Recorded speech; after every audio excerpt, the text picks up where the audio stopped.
Ikalawang mga taga-Korinto Kapitulo 12. Mga pangitain at mga pahayag. Kailangan kong magmalaki, kahit na wala akong mapapala sa paggawa nito. Ang sasabihin ko naman ngayon ang mga pangitain at mga pahayag mula sa Panginoon. May kilala akong isang Kristiyano na dinala sa ikatlong langit, 14 na taon na ang nakakalipas.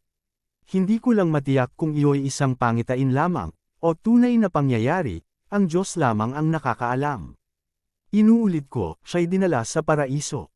At tulad ng sabi ko, ang Diyos lamang ang nakakaalam kung ito nga'y isang pangitain o tunay na pangyayari. Nakarinig siya roon ng mga bagay na di kayang ilarawan ng salita at di dapat bigkasan ni Newman. Ipagmamalaki ko ang taong iyon, at hindi ang aking sarili, maliban sa aking mga kahinaan. At kung ako'y magmalaki man, hindi ako lalabas na hanggal, sapagkat totoo ang sasabihin ko. Ngunit hindi ko ito gagawin, sapagkat ayaw kong mag-isip ang sinuman ng higit tungkol sa akin kaysa kanyang nakita o narinig sa akin.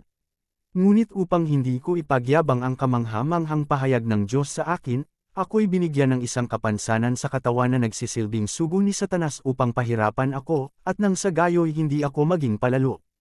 3 beses kong idinalangin sa Panginoon na alisin ito, ngunit ganito ang kanyang sagot.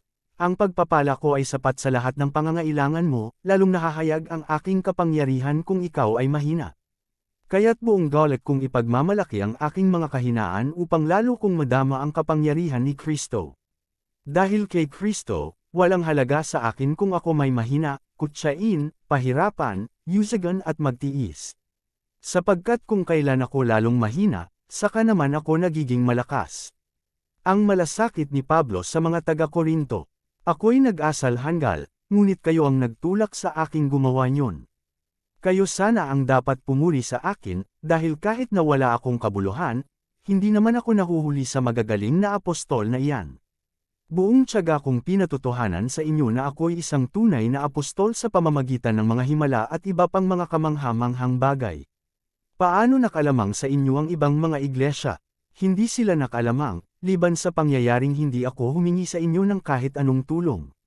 Ipagpatawad ninyo kung iyon ay isang pagkukulang. Ito ang ikatlong pagpunta ko riyan, at hindi ako naging pabigat sa inyo. Kayo ang nais ko, hindi ang inyong ari-arian.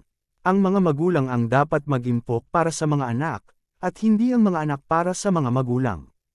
At ikaliligaya kong gugulin ang lahat, at ihandog pati ang aking buhay para sa inyong kapakanan. Dahil ba sa kayo'y minahal ko ng labis, kaya kaunti ang pagmamahal ninyo sa akin. Alam ninyong hindi ako nakabigat kaninuman sa inyo. Subalit sinasabi ng ilan na ako'y tuso at nandaraya lamang sa inyo.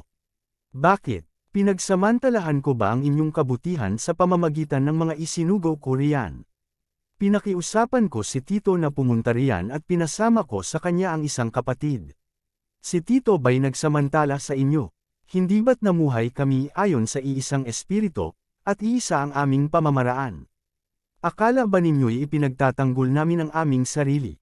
Hindi. Nagsasalita kami sa harapan ng Diyos ayon sa kalooban ni Kristo. Mga minamahal, lahat ng ginagawa namin ay para sa ikabubuti ninyo. Nangangamba akong baka pagpunta ko riyan ay may makita ako sa inyong hindi ko magustuhan, at kayo naman ay may makita sa aking hindi ninyo magustuhan. Baka ang matagpuan ko'y pag-aaway-away, pag-iinggitan, pag-aalitin, pagmamaramot, pagsisiraan, pagtsitsismisan, pagmamataas at kaguluhan.